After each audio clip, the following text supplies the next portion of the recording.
get busy. If your car ever has that light right there, that battery light that comes on, 9 times out of 10, it is your alternator, and you should go get that replaced as soon as possible. If you do not get that replaced as soon as possible, it is going to drain your battery and your car will cut off and you will have to jump start it. All right, so this is just tips with Nick the Auto Goat.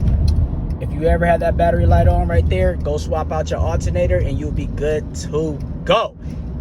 If you buy a new battery, which is fine, and that light still is on, that means it's your alternator. All right, so let's get busy, man. Tips with Nick the Auto Goat.